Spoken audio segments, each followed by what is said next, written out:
surfaced to the forefront. First, being overwhelming explanations. So if you look at this chart, this is from Investopedia. It's using really complex charts and terminology and even graphs to explain compound interest, which honestly, it may not be that complex of a concept, but just the way it's portrayed can be difficult to understand and overwhelming and demotivating for students. Two, sources aren't credible. What you see here, it's a little hard to see, but it's a chart of all the different sources categorized by reliable, unreliable, and there's a lot going on there. So when users aren't sure about how credible sources are, this leads to hesitation and maybe extra time spent cross-referencing. And then third, and probably most importantly, is that advice isn't feasible or practical. So oftentimes you're going to get financial advice that tells you, hey, pay off your credit card debt. And some people might think, hey, if I could, I would. If I had, a bonus sitting around that could do it, I would definitely do it, but it doesn't feel practical given their circumstances. So my goal is to apply learning and personalization in order in an easy and effective way so that people can lead financially healthier lives. So what this entails are my design goals of wanting to ease and reassure people that they're capable of learning financial concepts. I want to build trust by providing credible content through the personalization and also the sources being offered. And I want to make the education relatable and actionable. And I do this by incorporating money psychology, personality assessments as well. So how this relates to the business goal is that this is going to expand the user life cycle. Khan Academy is primarily used for K-12, but the more value that its life skills section provides, the more older age adults, young adults are able to use it. This can also expand the user base and improve the impact to young adults. And then greater value equals greater opportunities for donations as well as grants. So this is the before. It's a little difficult to see, but something that we found from the site before is that there was a copy that was very demotivating for users. For example, what it says here is, what is the bare minimum I need to know in order to avoid ruining my life? So headers like that is demotivating to users. And generally the video is very short and generic and lacks interactivity. And then over here, this is a slide that shows you how to start budgeting. It teaches you how to make a budget, but there's no easy way to apply the lessons learned. So how to create a budget for an experience, going on a trip or saving up for a purchase. Okay, I'm gonna push the button and show you the prototype of what the solution looks like. Z. Okay. Okay. So basically we're starting off at a place where we're asking a set of questions to determine your money personality, give you an opportunity to self-assess based on your financial behaviors. So starting off, you have a question asking about how often you check your bank account, to a question of, hypothetical, your birthday's coming up, how would you, plan it out, what your preference would be, small get together, maybe something a little bigger. And then I also incorporated this wrinkle of using more modern examples. Here I chose the GameStop Reddit drama from a couple years ago. To make it feel a little bit more relatable, tie it to real life. Here's some information, for those who might not be as familiar about what happened. Basically, a bunch of Redditors bought a bunch of GameStop, just to kind of troll, and it drove the stock price up. That's the TLDR. Okay. So at this point, based on your responses, it spits out your money personality, 1 of 6, and it gives you an opportunity to explore further about what other personalities. The second part of this is more on your personal circumstances, on your employment status, your dependents that you might have, as well as, you know, asking you, are you in a position to pay off your credit card debt? And in all these cases, you have the option to skip if you are not comfortable, or, you know, just prefer not to answer the question. And then finally, you have a question that asks you about your financial goals, whether that's building an emergency fund, you want to start a business, etc. So then at the very end of this, it provides a recommendation and ties it back to one of your answers earlier in your assessment. So, you know, because you're a stockpiler, you may want to look at something like Acorns. You want to work towards financial independence. You might be interested in Mint, and here's an easy way to access it and sign up, and etc. So the idea here is it's very relevant. It's very connected back to, you know, the user, their behaviors, their preferences, that they get a chance to share in the early part of the assessment. Okay, so yeah, that's my portfolio.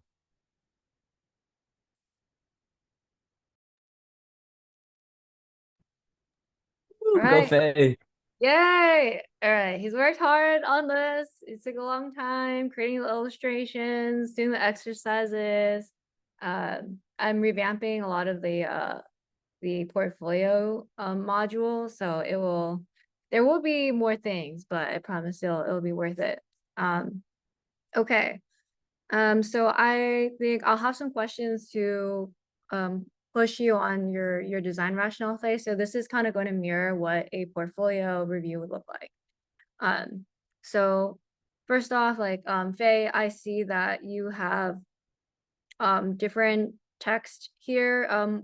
What was your design decision for maybe not sharing more about Rocket Mortgage and having the links sent to other places? What was the design decision for that?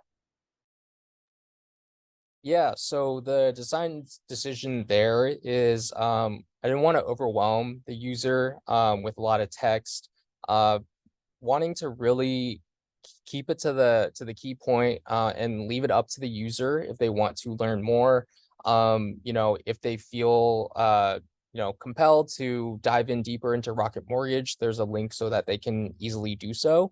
But I didn't want to preemptively do that and kind of put it on the screen. It's just very overwhelming, and it can actually, you know, I mentioned one of my design goals was I want to ease and reassure and, you know, make it easy on the user. And having just a bunch of text kind of yeah, goes against that. Okay, great job answering the question. Anyhow, basically, when you do a portfolio review, you'll get really random questions like that. And yeah, it's pretty hard because sometimes you just don't prepare for it. But if you practice your design rationale constantly, you'll naturally have a reason. I've literally never asked Faye this question, so he really just came up with it on the spot. So great job connecting it back to your goals. Once you enumerate all those goals and come back to the goal over and over again in your design process, you're gonna get lost in the sauce and you're gonna design in a corner, and then you're gonna forget, like, why were you even here in the first place? Constantly refer back to your goals. It frames everything. That would say it'd be like a very big difference between, I don't know, education you see out there and what I'm telling you. Like, always stick to the goal. Always stick to your why. Okay. These are the things I want to get to. Oops, I didn't send this. Any comments that you guys have for Faye? Anything yeah, just feel free to say anything, but Yeah, I liked how you kind of like gave a very high level overview of everything at first in terms of like the user needs and the goals that you're working towards for business impact. As you were kind of talking about the uh, giving a presentation and showing the actual prototype, I wish there could have been there's a small section at the end talking about like the reflecting parts of like what's next. I think that would have tied everything together. But aside from that, I think everything was pretty good. But for the 5 minutes, you really don't have that much time. But I'd be curious to see if like you can push yourself in that 5 minutes. Can you talk about the prototype and just pick one or two key things so that you have more time jumping back into the actual website as you're talking to someone about it? yeah, great feedback. Thanks, Chris. the outline that he has, there's different kinds of outlines you can do. For his, it's like problem, goals, solution, which skips a lot of the research, and then beneath that would be the like everything else. I would say actually my students started just going off their own and doing that. I was like, nah, I don't know how I feel about that. I was like, yeah, I got a lot of good inspiration. They also, there's someone started a trend that they all just started doing that. You can do like more the linear format, like problem, research, blah, blah, blah, ideation. I think either one is fine. I think they have different trade-offs, and I think it's kind of up to you. So I do think in a portfolio presentation where you have more time, I would say I think it's better to go in a more linear format because you actually have someone's attention span, and it's like you're not watching a movie trailer, right? You're like watching the movie. So that I would say that's the difference. Okay. Ashley, you don't have anything to present, but I think this is just more for you to kind of see how these things go. Faye's here for motivational support, and here to also just show a bit of what the process looks like. So we can have John go next, and then Chris, if you have anything that you want to share and get feedback on.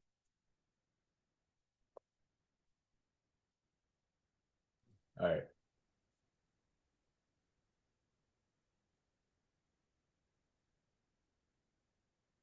You guys see this, right? Mm-hmm. All right. So, one sec. What?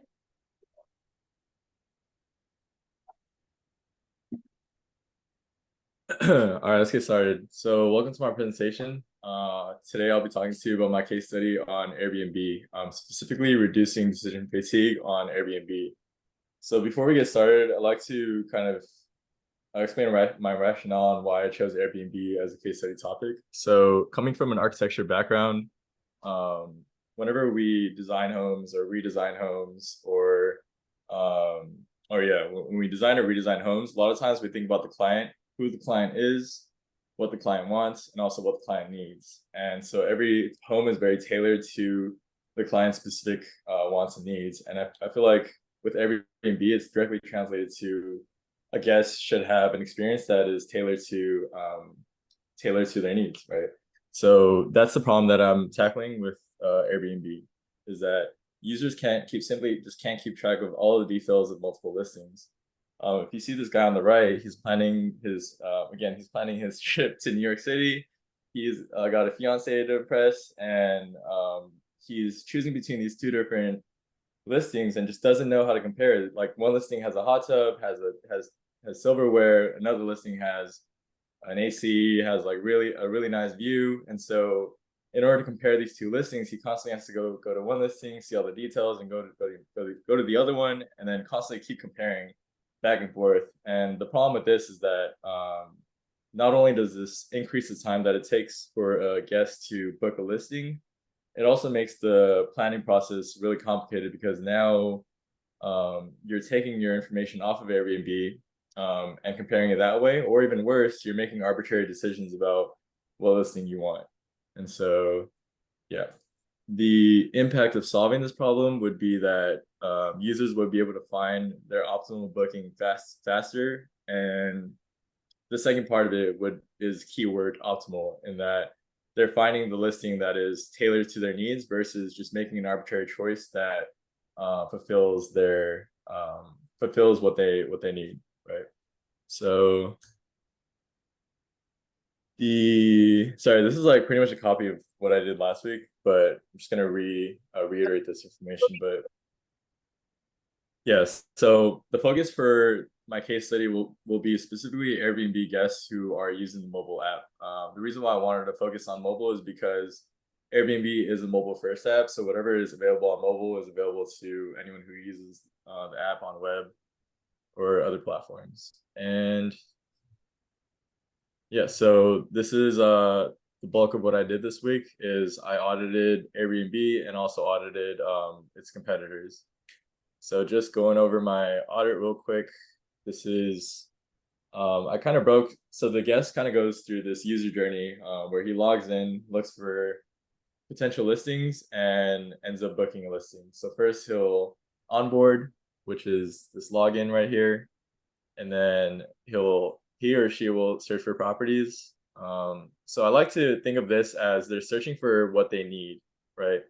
And then later they'll look for what they want based on these listings that fulfill their needs. So user enters, I need a home for between like $20 and $100, which is not really realistic, and then with like 3 adults, right? And then they're provided with all these options in which they're able to click this heart and save these listings to a respective wish list, which you can see right here. So you can see like I saved this trip to Iceland trip 2023.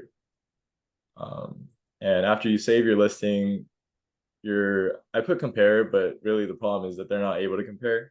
But essentially they have a wish list. So under Iceland trip, I have all these listings that are available in Iceland. And after that, you choose a listing, and then ideally you'll reserve it, book it, and then you're there. So that's essentially the user journey for booking a listing. I guess the main problem is that when you're saving these listings and you have all of these options, there's no way to like easily compare your options, because what you have to do is you have to go to like the whole listing page and really, right, which is like this whole list of information that has all these amenities, and go through it that way. So going back to the audit, looking at the competitors, it seems that a lot of these competitors approach it similar to Airbnb, meaning that they don't provide any way to directly compare 2 different options side by side on these platforms. Really, if you want to compare, when I went on all these platforms like Vrbo, Expedia, Sonder, in order to compare saved listings, you would have to go to each one and just kind of log that in your memory, right? Or take it to a Google Doc and type down these details that you want. They do provide some features like being able to like add in notes under listings. So Airbnb, you're able to add a note under each listing that you save. So like you could write down, this one has a view, this one has a nice view, has an AC, all these random details you can note down. But it still leads me to think that users aren't able to compare easily on these platforms. And so I guess the main issue, what I kind of realized after doing this audit, is that rather than focusing on the abilities to compare between listings, I wanted to focus on the problem of users not being able to find their optimal listing in a timely manner, because that's really what we're trying to do is pair a guest with their optimal listing as fast as possible, rather than having them be able to compare different listings. Because what could happen when you compare listings is that it actually would be a reverse decision fatigue. So you're actually presented with all these comparisons to make, and works against your favor. So it's definitely something I want to research more during my user interviews and really figure out what the problem is, because after doing this audit, I really realized that like the root cause could be a lot of things. And so yeah. Yeah, so that's pretty much it. Any questions? Woo! Okay, I typed too much here. I tried a new format where they let me use emojis. Okay, so yeah, I ran out of room, so I can just explain the last one. Okay, well, first off, this is a huge improvement from. Oh, would you able to just screen share your? Oh yeah, my bad. Yeah. Just in case we reference it. Yeah. First off, I think this is a huge improvement from last week. I think, yeah, Ashley and Chris, you weren't here, but I think there was a point where, John, I think you repeated what you said. I think like 4 or 5 times. You're like, wait, I just said that. Oh, it's funny. We should make a highlight meme. meme out of it. It was pretty good. I think this time you seemed much more confident in your delivery, and I think the fact that you're already pretty strong at presenting. I know you said you haven't presented in a long time, but I do feel like you deliver with a lot of confidence. So yeah, I would say keep that up. I really liked how when I give you feedback to make your why of this project more personal, you did a really great job of telling that story. The more that you can get personal, the more interesting the project actually is. I think the more you'll actually like your project if you're like, I want to make an impact. It's like generic as hell, right? So I like that you said you serve your clients today by helping them find the right home, and you're really in parallel, you're just applying that, you're making your work experience so transferable to design. Really awesome. I thought the detailed op audit was great in telling the stories, really clean and detailed, like if this person clicks this, like where do they go? So I think it was a great overview of the different stages. I like that you talked about the different workarounds that people have. I know you probably ran out of time to add the workarounds, but I like that you explained it. I think when people go through and audit an app, they forget that there's probably 10 other things that the user is doing because something is missing. What's not featured in the app or what isn't featured is sometimes, if not more important than what is actually happening in that. It's very limited if you just keep it to like that. So that was good.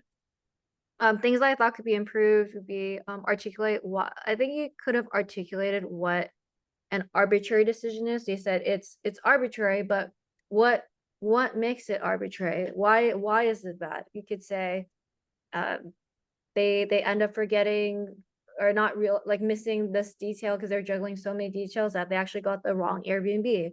And so that completely derails the plan, but they can't get a refund unless they lose a bunch of money. So they're locked into a listing that they don't even want, or it causes a lot of problems.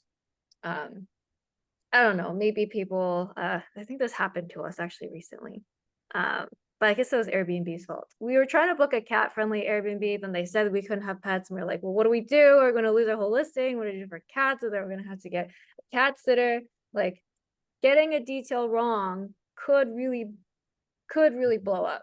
And I think sharing about that impact can really help us see like, oh wow, like making a wrong decision or not getting something that you want could be, you know, bad in these ways. To the future, yeah, answer the question. Other things, this is really small, but maybe explain like when you go into your app audit, we're going to the whole process. You can say that this is about making the decision to book in the case that they're juggling multiple listings. I know you said it's when people book a decision, but I think this is more of an intensive process that you're showing. So I think, yeah, maybe just setting that stage could be pretty helpful. Great, thanks for adding comments, everyone. Any thoughts on that feedback? How you felt presenting this time around? Yeah, definitely. Thank you for all your comments, by the way. I really appreciate it. But yeah, so I guess this time around, I definitely did feel more confident. I think I was just hella nervous last week, but just like everyone meeting new for the first time, but it was good because like I feel like I'm more talking like I'm having a conversation. I feel like last week it was like I had these bullet points and I didn't have them on the screen, so I was like, fuck, what do I say? But just like because right now I didn't have notes, so it was kind of nice because I was like, okay, what is my project about in my head? And so Great. Eventually this will become second nature. mhm. I think some people write everything they want to say, and I feel like it's I think the best presentations, at least you know, when I present, is to have less words on the page and you just end up speaking naturally. It kind of sounds robotic when you're like, and then I did this and then blah blah blah blah blah blah blah blah. Yeah, it's kind of like, yeah. Well, what advice do you have for Ashley since she will be presenting next week?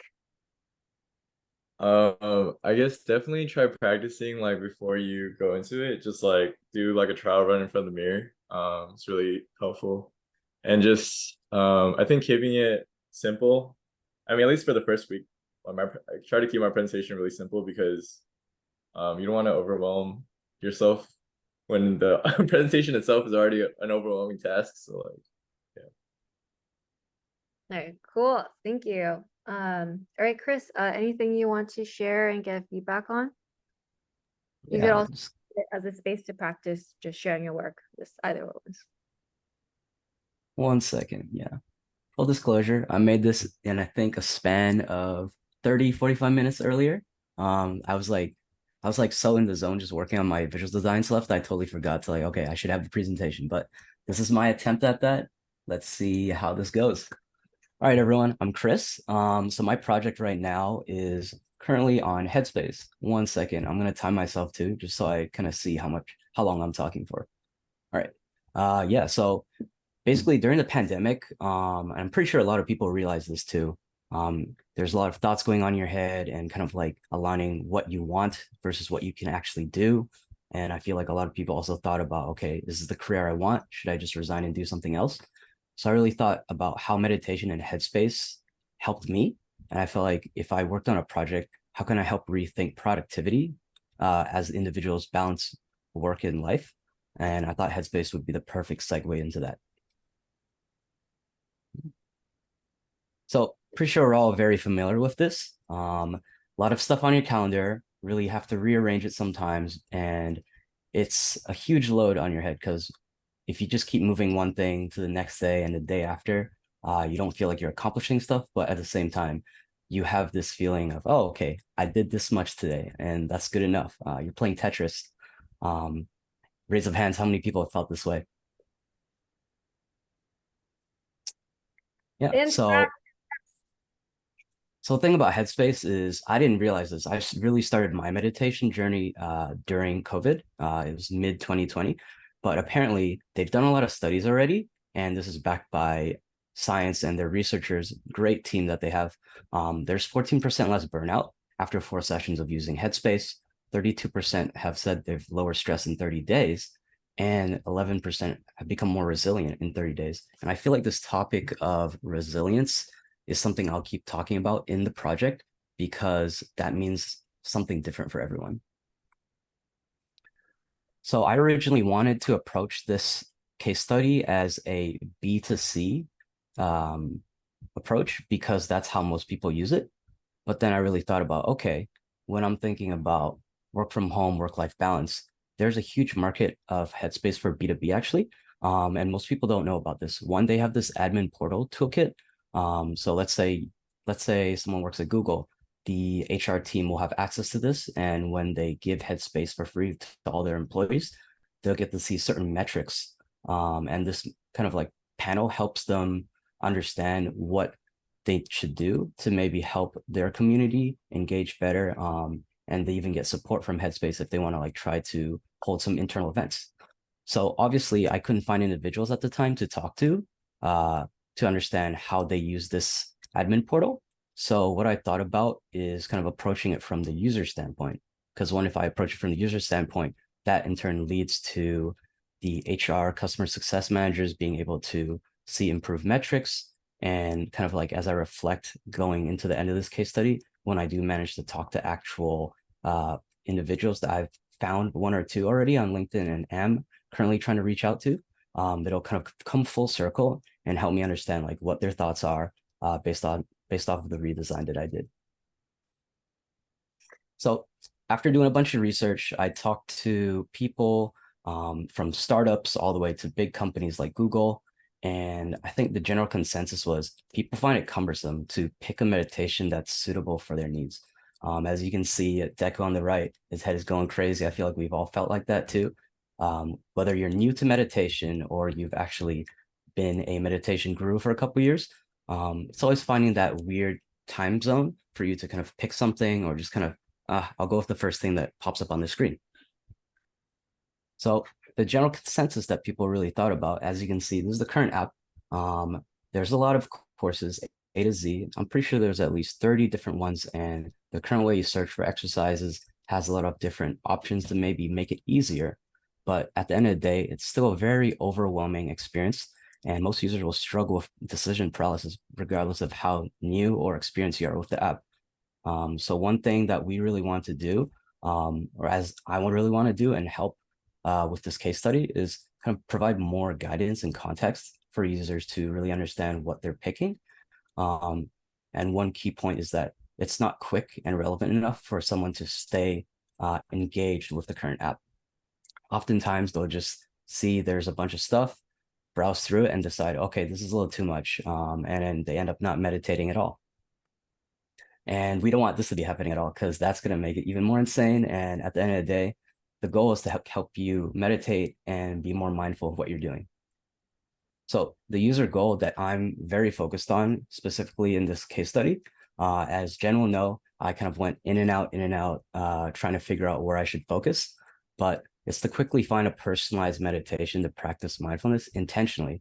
And this is between an employee's work and personal life. So the design goal is to reduce friction from information fragmentation of meditation choices in order to streamline the process for users to understand and identify relevant, personalized options to pick from easily for practice. I know that was a mouthful. This is still a work in progress, but basically the TLDR is to make it easy for users to pick a meditation that's relevant for them. So these are 3 buckets that I kind of decided to wireframe around and kind of ideate upon options. Just to quickly go over them, it's basically consolidating options to reduce friction from picking a meditation. And this is because, as I showed you earlier, there's a lot of options, and this reduces user engagement and is also detrimental to their overall user experience. And if we can improve this, it'll increase the amount of meditation that users engage in. And this in turn helps provide a better brand perception of Headspace to employees, and their company will overall kind of keep their annual subscription and maybe even increase their tiers. Second of all, the bucket I chose to think about is increasing relevance to quickly find a meditation. As I mentioned previously, again, there's a lot of options. And if we can really just personalize that, just even by 1%, I think that would be a game changer in terms of how people pick a meditation. And finally, the last bucket is context. Context. I think this is the big one that I'm focusing on, and also most people fail to understand because everyone's situation is different. But if we can give a bit more context as to why they're meditating or what they're meditating on, it will change the game. So this is one of my wireframe explorations, and it's basically trying to set up a calendar with your account, so that, let's say you have a Gmail account or a Google account or a Yahoo account. If we can allow users to connect their calendar with AI, which is kind of like the direction I'm taking with some of my explorations, the user will be able to get more context and relevant practices based off of like a meeting that they have in 10 minutes, or they just finished a feedback session and they can use this time to decompress.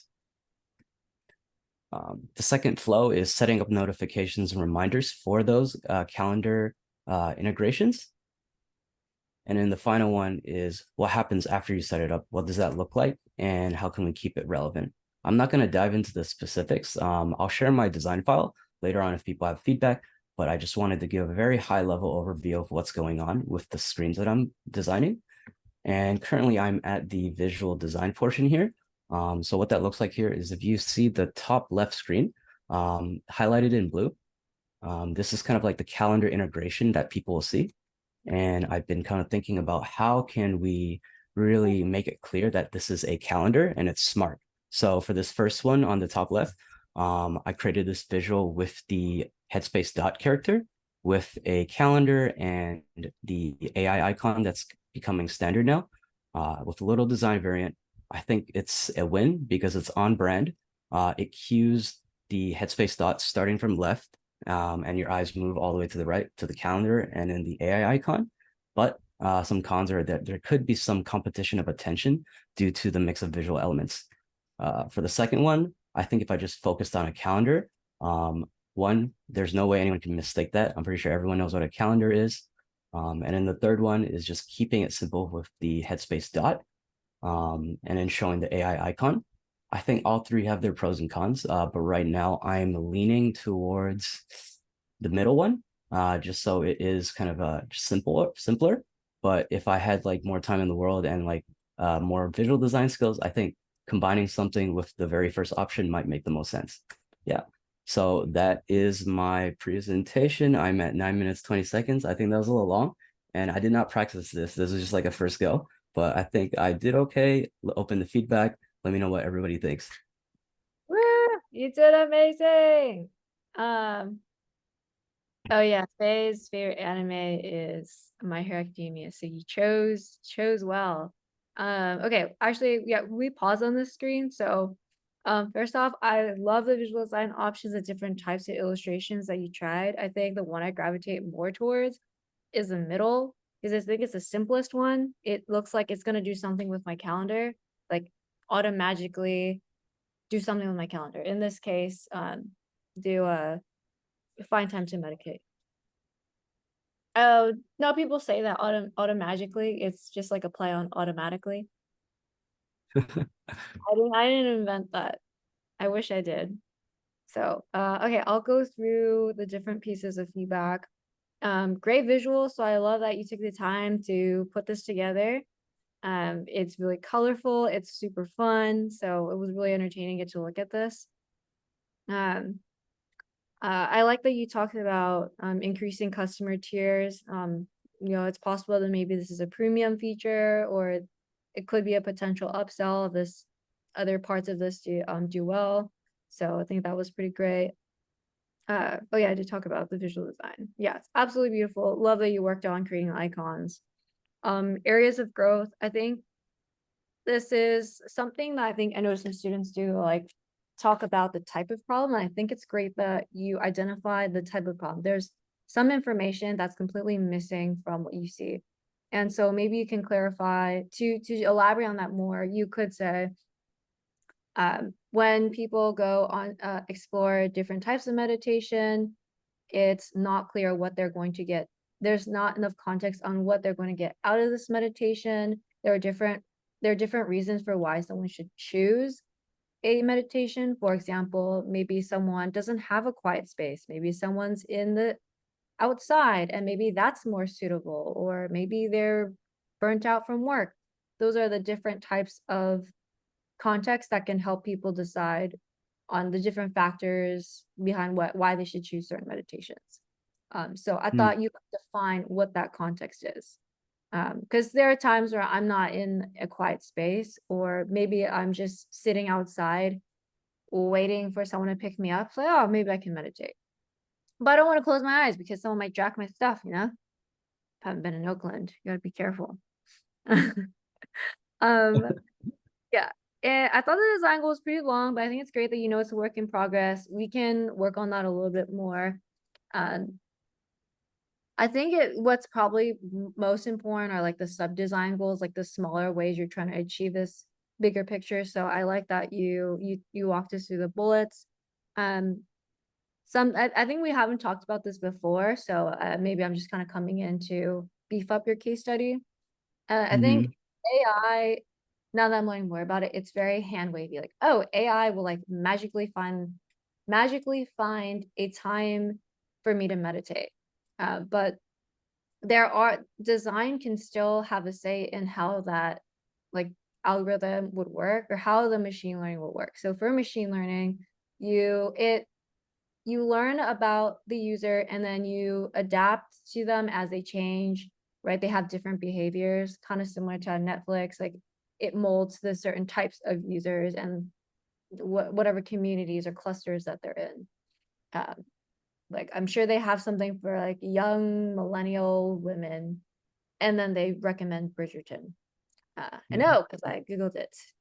It I seems think we very talked about this before with like I didn't talk about this today, but like in the when I do mention AI, I think the most logical thing is like with the natural language processing of the specific keywords and events of your calendar, Headspace AI will be able to determine if there's a Zoom link, a Google Hangout link, or if it says meeting. Based off that and just like learning about your behavior, it'll be able to suggest better exercises such as like, oh, you just had a meeting. Here's an option for you to just decompress or just like spend like a minute of breathing. But I think that's like the most kind of like workshop way to approach it. But I'm open to like discussing how else we can make it seem AI. Yeah. I think the explanation was great. I think it would have been nice if you delved deeper into that here, because I think that is really the highlight. I think that's really the highlight of your case study, is finding the best moment to meditate. For example, I did try the calendar feature where you can set a time, and then it just clashed with one of my meetings. Maybe because I set it at the wrong time, then I have to like go and fix it, and I just left it on my calendar. So one of the ways that you can learn about the user is maybe if they set a time at 12 p.m., but we notice they don't do that. Maybe it's time find another time, and maybe they tend to accept meditations at 2 p.m. Like maybe there's a time of day that the user tends to like to meditate. For a while, I prefer nighttime meditation, but I guess that's one of the things that you can learn about someone. Maybe after certain events, they tend to accept the meditation and do it. I put before a meeting with my toxic boss, if you know, you know. Basically, I had a very toxic boss who recently got fired by his co-founders, so he was overthrown and there was a coup.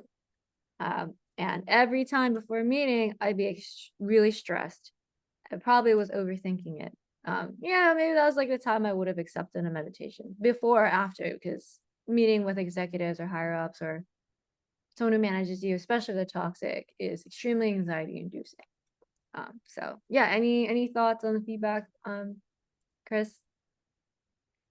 I think you made some really good points, especially like I think I forgot to provide more context because like whoever I'm presenting to, they might not know about like what meditation is or like what context people are and why it's difficult. So I should definitely like create a narrative or a situation so people understand this is how people are currently meditating or why they can't meditate.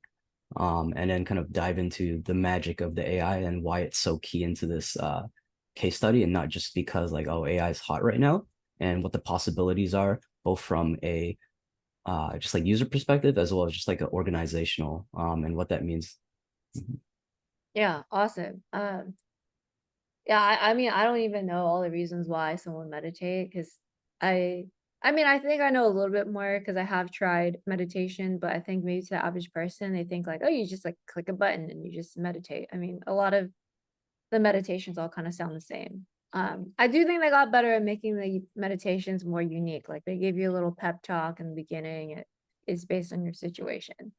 Um, they even showing us a variety of meditations that even exist and how they're actually different, I think could be really helpful. Like the breadth of different meditations.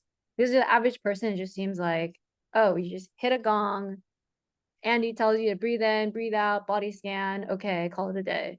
At least that's how I perceived it. I don't even think I was aware that there were really key differences. All right, cool. I know we're 5 minutes over. Let's say good job, everyone. Ashley, how is it being getting to see the different kinds of presentations? Yeah, it's your first time. It was honestly really insightful to see like all the different presentations. I didn't really know what to expect going in, but I thought everyone did a really great job and like really had clear and thought out reasons for all their decisions. Cool. All right. So yeah, next week we can work on how you might structure your presentation, things you might share. Really like John's example of a story of someone who's had a stressful day. And the different things that maybe even illuminating like what kind of things are happening in the workday. Like, oh my God, my girlfriend's pissed off at me and she sent me this really long text message. And now I'm like, and then my boss, yeah.